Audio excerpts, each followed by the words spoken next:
Nous allons maintenant voir comment réaliser des traits sous Illustrator. Donc, l'outil trait, c'est celui que vous retrouvez dans cette boîte. Il y en a plusieurs, mais nous, vraiment, on va se focaliser sur celui-ci.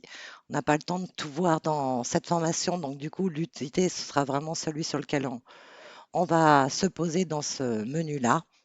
Donc, la première chose à faire pour l'outil trait, c'est bien de vérifier vos couleurs. Donc, vous l'avez dans la fenêtre propriété. Voilà. Donc là, vous voyez l'aspect, en fait, le fond et le contour, c'est exactement les mêmes éléments que vous avez sur la barre d'outils là. Donc il est important de faire attention à ça pour les traits, parce que pour voir un trait, en fait, c'est le contour qui prime, et il faut absolument que le fond, enfin absolument, on verra quelques nuances tout à l'heure, mais il faut principalement donc que le contour ait une couleur, ce qu'on va faire tout de suite.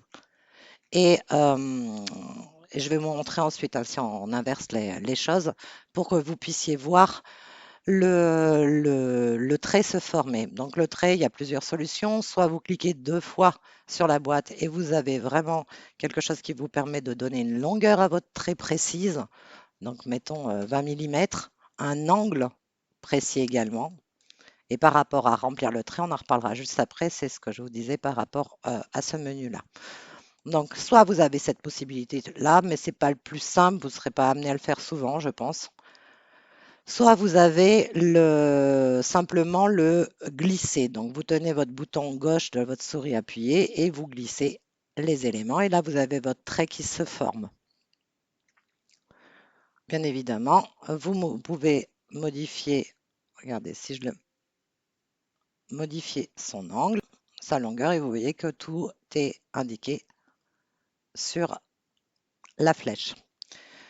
Comme on l'a vu tout à l'heure par rapport au rectangle et au rond, si on utilise la touche Mage, ça vous permet de faire vraiment des angles droits sur votre trait. Parce que vous voyez, si je tire, c'est pas forcément évident d'arriver à rester droit.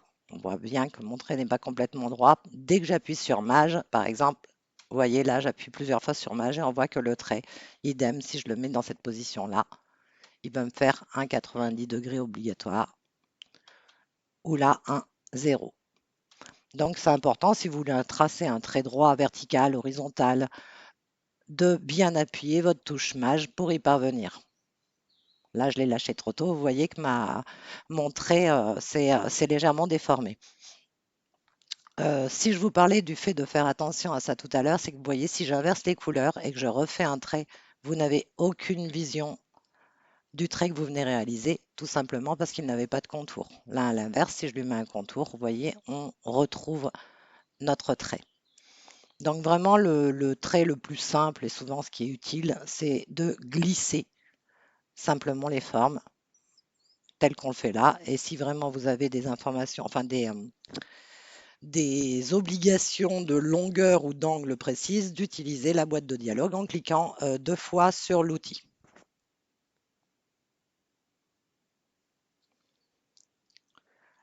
L'outil, alors on va prendre l'outil arc, je vous explique le pourquoi des fois il est important d'utiliser le fond de couleur. C'est si je prends cet outil arc, vous voyez, j'en fais un.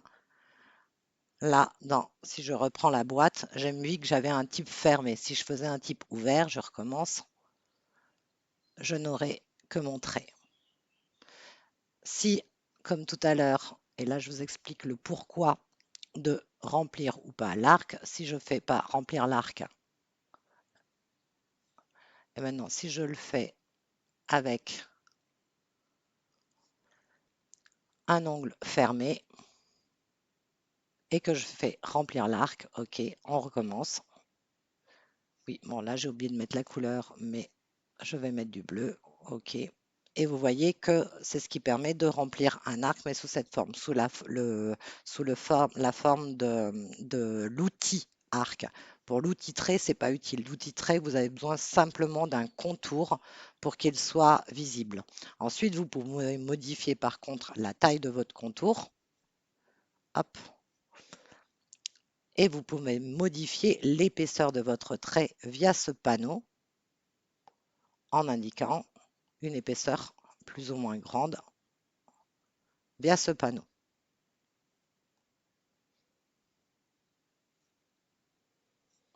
Donc voilà pour l'outil trait. Ensuite, on va voir d'autres éléments qui vont vous permettre de faire des courbes et plusieurs points qui vont vous permettre de modifier ces courbes également.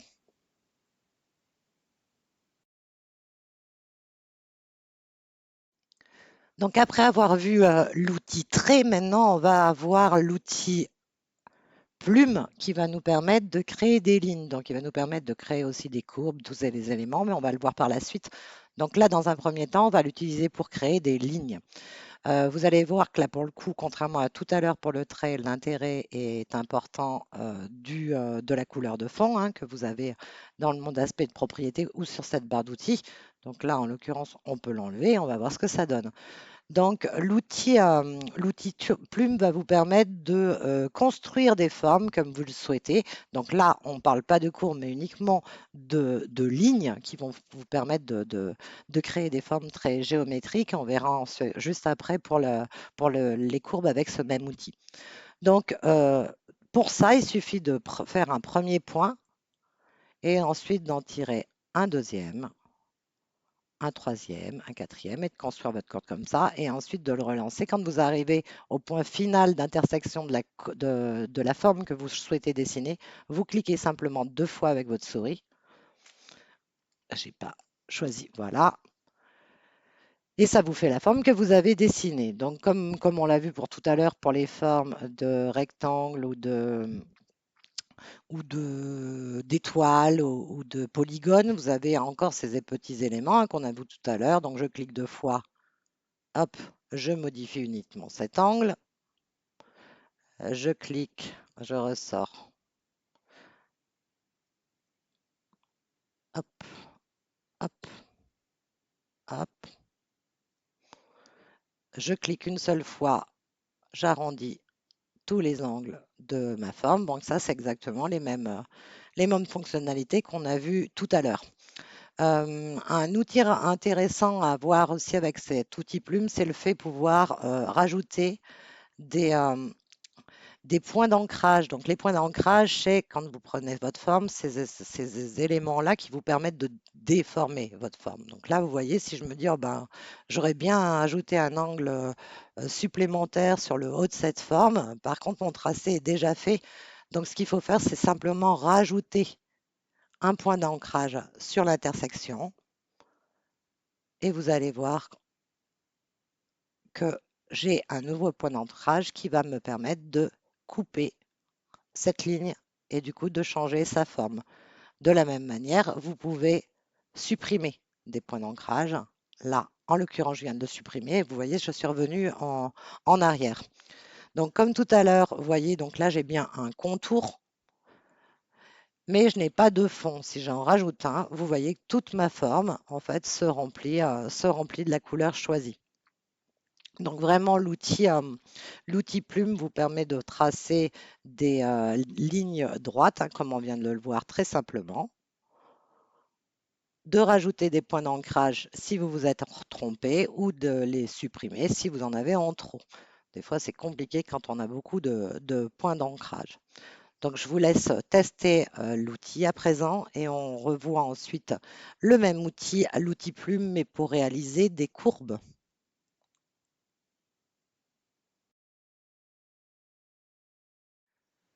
Donc pour ce nouvel exercice, donc toujours avec l'outil plume, on va utiliser la plume, mais cette fois-ci pour faire des courbes. Comme vous pouvez le voir, on va prendre ces illustrations et on va simplement refaire leurs contours de manière à ce que vous puissiez tester l'outil plume plusieurs fois. Vous ne serez pas obligé de les faire toutes, hein. Si vous avez le temps de le faire, n'hésitez pas à le faire. Mais c'est vrai que c'est un petit entraînement qui sera très pratique en fait. Donc, je vous ai mis un fichier qui s'appelle Contours animaux à réaliser avec l'outil plume.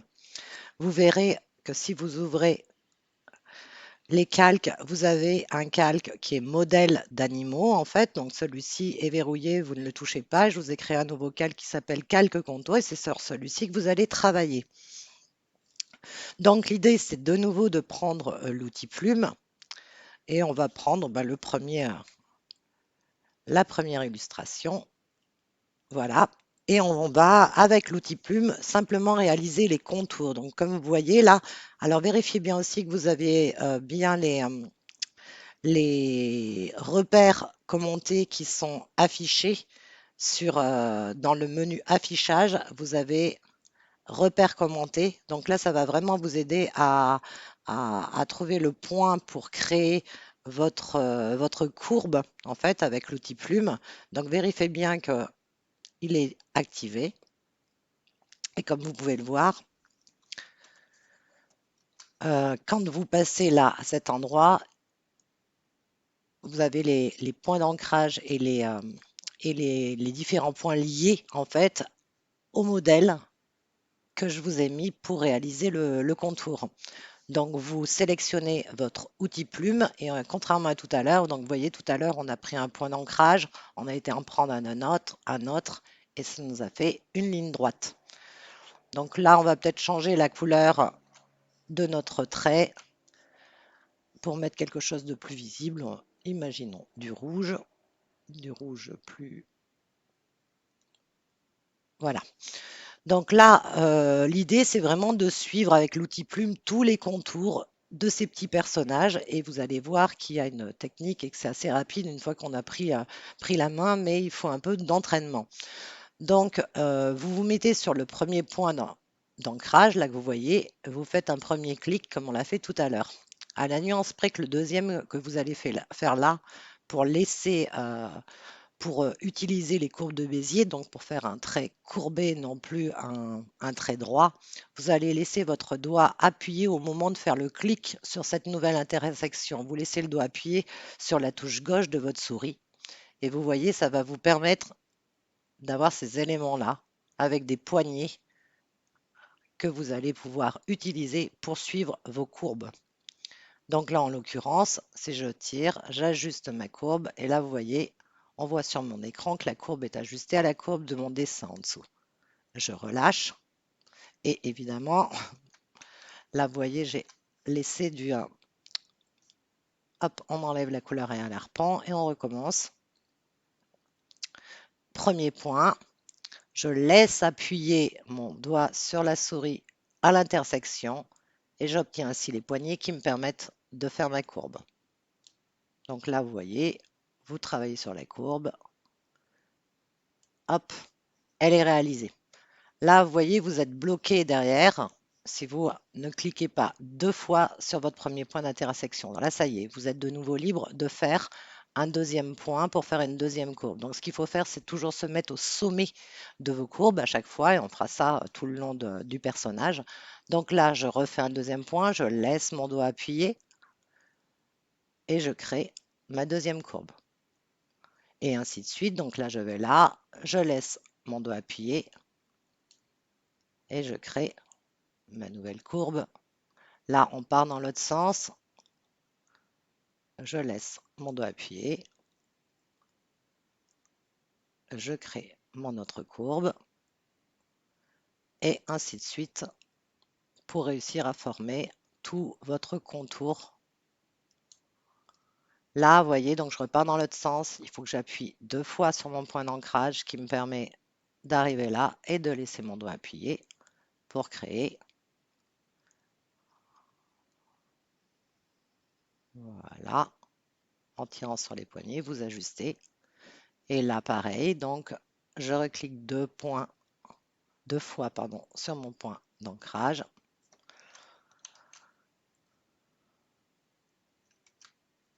Pardon, j'ai fait une erreur. Et là, comme tout à l'heure, c'est un trait droit, donc vous pouvez utiliser la touche page qui vous permet de finir votre trait droit.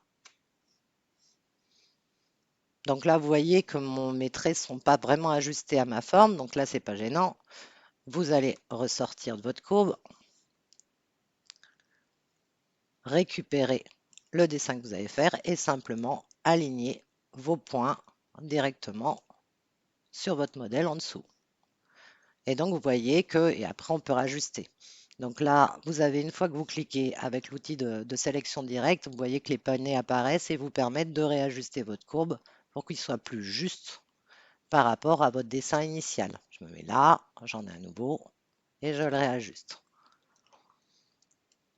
Donc, vous voyez, ça m'a permis de faire la courbe facilement. Donc voilà, entraînez-vous sur les différents animaux que je vous les ai mis en modèle. N'hésitez pas à réitérer. Donc n'oubliez pas, quand vous arrivez à un point et que vous êtes bloqué par les poignets, vous cliquez 2 fois sur le point d'ancrage, ça vous permet de partir dans l'autre direction et de ne plus être bloqué.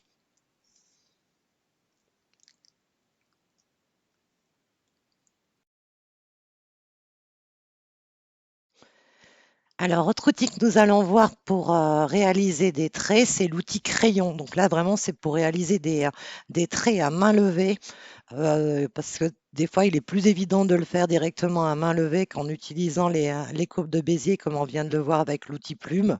Bon, enfin, les courbes de Bézier permettent quand même d'avoir une qualité de vecteur qui est bien plus fiable en fait, car là, vous allez voir, tout est fait à main levée et donc les traits ne sont pas forcément très droits. Donc l'outil crayon se trouve au même endroit qu'on a vu l'outil shaper la dernière fois. Donc là, vous voyez l'outil crayon, il suffit de sélectionner. Et comme pour les autres outils, donc vous voyez là, j'ai un contour noir. Bon, écoutez, je vais faire quelque chose qui se voit un peu plus, prenant un contour orange. Et vous voyez, en laissant mon doigt appuyé sur la touche gauche de ma souris, je dessine moi-même des éléments avec cet outil. Donc là, vous voyez, comme pour tout à l'heure, si je prends, ça m'a créé des points d'ancrage que je peux modifier comme je le souhaite. Donc si je joue avec les poignets comme je l'ai fait tout à l'heure, vous voyez, ça me permet d'avoir un angle qui est pointu. Sinon, je peux retravailler en arrondissant ma courbe de cette manière. Donc sur des éléments et des lignes qui ont été faites, des lignes faites à main levée. De la même manière, on peut travailler, comme on l'a vu précédemment, sur la taille des contours de votre trait. Et on peut aussi adjoindre des éléments. Si par exemple, je refais une forme comme ça et je voulais qu'elle soit, bon là j'ai été trop vite, mais je voulais qu'elle soit fermée, rien qu'en la liant, je peux la joindre directement et automatiquement un vecteur se crée pour finaliser une forme complète en fait qui n'en fait plus qu'une. Donc là, pardon, hop, si je reprends mon outil de sélection, vous voyez, à l'intérieur c'est pareil, je peux lui mettre une couleur. Donc là, ça, vraiment pour dessiner des formes à main levée de la même manière qu'on peut le faire avec un autre outil qui est l'outil pinceau. Donc, comme l'outil pinceau ou crayon, vous avez des ajustements qui peuvent être faits pardon, comme sur les autres outils en cliquant 2 fois dessus. Donc, vous pouvez avoir un accès sur des niveaux de précision ou d'arrondi. Donc, si je recommence là, que je fais OK, vous voyez que mon trait est beaucoup plus fin en fait. Mais là, c'est parce que le contour est trop gros. Si par exemple, je refais et que je fais un point arrondi,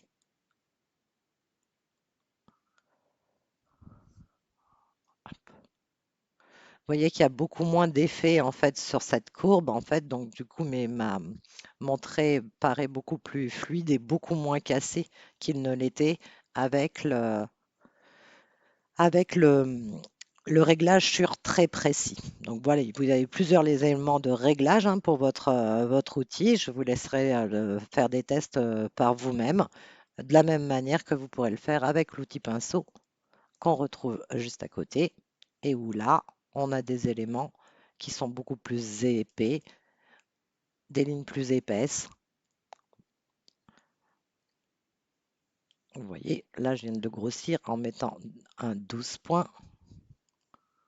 Hop, mais j'ai aussi des formes là-haut. Comme d'habitude, vous avez des éléments hein, qui vous permettent de, de modifier certains paramètres liés à l'outil que vous avez sélectionné. Si je prends ça, par exemple, vous voyez, ça me fait un pinceau qui a vraiment beaucoup plus, qui a une forme qui diffère en fait. Je vais prendre du 1 pour vous montrer la différence entre celui-ci et quelque chose de beaucoup plus précis comme celui-ci. Voilà, avec un contour plus épais. Donc vous voyez, je vous laisse faire, je vous laisse tester un peu les différentes possibilités qui existent entre ces deux outils que sont le pinceau et le crayon. Et ensuite, on va juste faire un petit exercice rapide où je vais simplement vous demander, non pas de dessiner à main levée, parce que vous voyez à quel point il est facile de le faire finalement et vous pouvez le tester vous-même, mais je vais simplement comme exercice vous redemander de travailler plutôt tout ce qui est courbe de Bézier si certains d'entre vous n'ont pas terminé les contours des petites illustrations animaux que je vous ai fournies tout à l'heure, parce que vraiment ça, c'est un outil qu'il faut apprendre à maîtriser et on ne le fait qu'en l'utilisant régulièrement. Donc voilà, je vous inviterai simplement pour ce module à vous exercer sur les petites illustrations animaux.